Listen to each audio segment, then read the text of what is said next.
Hi అండి అందరికీ. Falls ready చేస్తానికి మీకు చూపిస్తాను చూడండి.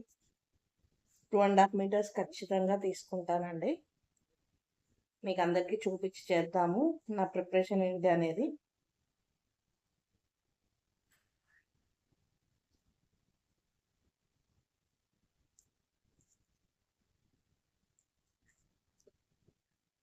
చూసారా, కొంచెం ఎక్కువే ఉంటుంది కానీ తక్కువైతే ఉండదండి.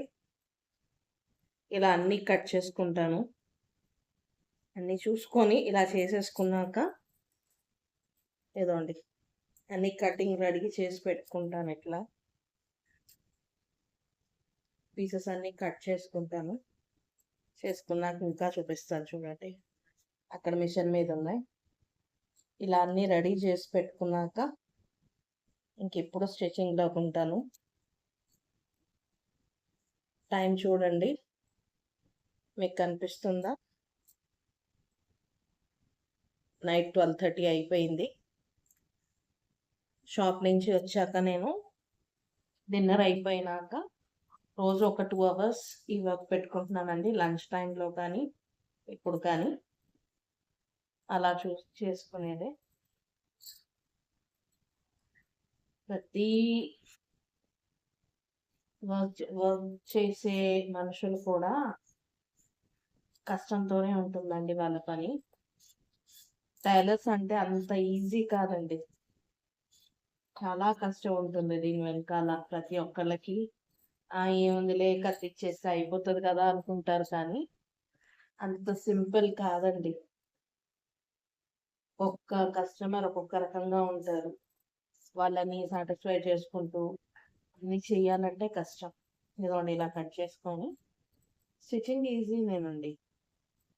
నేనేం చేస్తానంటే ఎప్పటికప్పుడు స్టిచ్చింగ్ చేసేసి ఇది మీతో షేర్ చేసుకుందామనే చేస్తున్నాను. దీన్ని స్టిచ్చింగ్ ఈజీయే, కటింగ్ టైం పడుతుంది, మళ్ళీ ప్యాకింగ్ టైం పడుతుందండి.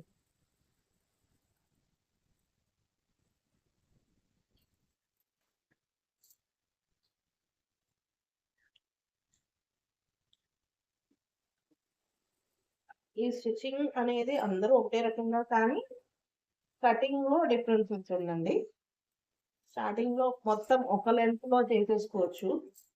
తర్వాత ఏమవుతుందంటే అది మెజర్ చేసుకుంటూ కటింగ్ చేయాలంటే ఇబ్బంది అవుతుంది. అందుకే నేను స్టార్టింగ్ లోనే మెజర్ చేసి 2.5 మీటర్స్ పీసెస్ ని సపరేట్ చేసేసుకుంటున్నాను. అప్పుడేంటంటే చిక్కుపడి క్లాత్ నలగదు. ఫస్ట్ ఆఫ్ ఆల్ నాకు క్లాత్ నలగకుండా జాగ్రత్తగా చూసుకొని ఫస్ట్ నుంచి ఇష్టం అన్నమాట. ఈవెన్ పువ్వులైనా అంతే జాగ్రత్తగా చూస్తాను, బట్టలైనా అంతే ఇదిగా చూస్తానండి.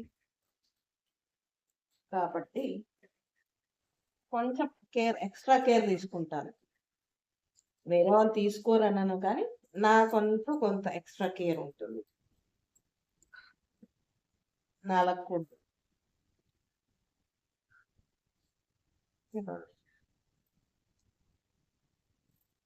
ఇలా ఫోల్డ్ చేసేసుకొని పెట్టేసుకుంటాను.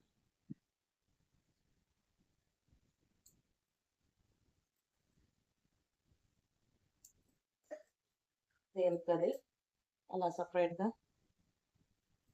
ఇలా పెట్టేసుకుంటూ ఉంటాను. కాబట్టి కొంచెం టైం అనేది షాప్లో స్టిచ్ చేస్తాను, కానీ లైట్ కలర్స్ అనేది ఇంట్లోనే చేస్తానండి. కొన్ని షాప్లో చేయొచ్చు, కానీ కస్టమర్స్ వస్తున్నప్పుడు మెటీరియల్ పాడైపోతుందని చెప్పేసి షాప్లో పెట్టట్లేదు. ఆల్మోస్ట్ లైట్ కలర్స్ అయితే షాప్లో చెయ్యను. ఇంకోటి దీని మీద ఫాస్ట్ అవుతుందండి. నేను జాక్ స్టిచ్ మిషన్ జేటిక్స్ కొనిందే అందుకు జాకీ ఇది చెయ్యాలనే తీసుకున్నాను. దీనికోసమని మాత్రమే కొన్నాను.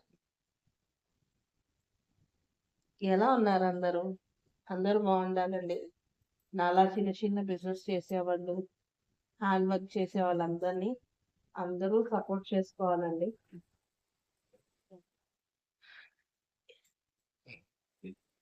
నేను అంత పెద్ద ప్రొడక్షన్ కాదు, పెద్ద యూనిట్ కాదు. చిన్న చిన్నగా ఎదగాలనుకున్న లేడీస్‌ని అందరూ సపోర్ట్ చేయాలండి. ఒకళ్ళకొకళ్ళం సపోర్ట్ చేసుకుంటూ టుగెదర్‌గా గ్రోత్ అవ్వాలి. ఆ గ్రోత్‌ని మనం డెవలప్ అయితేనే దేశం డెవలప్ అవుతుందండి. అదేంటనుకుంటారేమో! ఏమంటాము? అలా అయితే గాని రెవెన్యూ జనరేట్ అవ్వదండి. మాకున్న టైంని మేము ఇంటి పనులన్నీ చేసుకుంటూ కూడా మాకున్నకి ఏదో ఒకటి మా తృప్తి కోసం మేము చేసుకొని దాని నుంచి ఫైనాన్షియల్‌గా ఒకళ్ళ మీద సపోర్ట్ అవ్వకుండా, డిపెండ్ అవ్వకుండా మేము ఎదగాలనుకోవడమే ప్రతి ఆడపిల్ల కోరుకునేదండి. సో, మీకు ఈరోజు ఇవన్నీ చూపిద్దాము అని చెప్పి చేస్తున్నాను. మీకు ఒకసారి ఇవన్నీ చూపిస్తాను గదా! ఇలా అన్నీ స్టిచ్ చేసేసి ఫోల్డ్ చేసుకొని పెట్టేసుకుంటాను. ఇప్పుడు ఆల్రెడీ అయిపోయాయి. నాకెందుకో ఒక 1 అవర్ నుంచి చేస్తున్నాను. నేను అనుకోలేదు. జస్ట్ ఒక్క నిమిషం నేను చూపిస్తాను మీకు. ఇదిగోండి ఇవన్నీ చేసేసాను. ఇవన్నీ. ఇది కూడా 2½ మీటర్స్‌లో 4 ఇంచెస్ ఫాల్స్ అండి. ఇవేమో 6 ఇంచెస్ ఫాల్స్. ఫోల్డ్ చేసి పెట్టాక అనిపించింది. సరే ఇది అందరితో షేర్ చేసుకుంటే బావుండొచ్చు కదా! మా కష్టం మేము ఏ టైంలో చేస్తున్నామో కూడా మీకు ఒక ఐడియా వస్తుంది అని మీకు కూడా అర్థమవుతది కదా అని చెప్పి ఈ వీడియో చేస్తున్నా. థ్యాంక్ యూ అండి. మా కష్టాన్ని గుర్తించండి. నా ఒక్కదానిదే కాదండి. ఇలా ఇంట్లో ఉండి వర్క్ చేసేవాళ్ళు చాలామంది ఉన్నారు. అందరికీ దయచేసి సపోర్ట్ చేస్తూ ఉండండి. మీకు అవసరం అనుకుంటే, మీకు మా మెటీరియల్ అవసరము, మా ప్రొడక్ట్ అవసరము, రీసైకిల్ రీసేలింగ్‌కి నేను చాలా వెయిట్ చేస్తున్నానండి. ఇలా చూడాలి ఎంతవరకు అవుతుందో.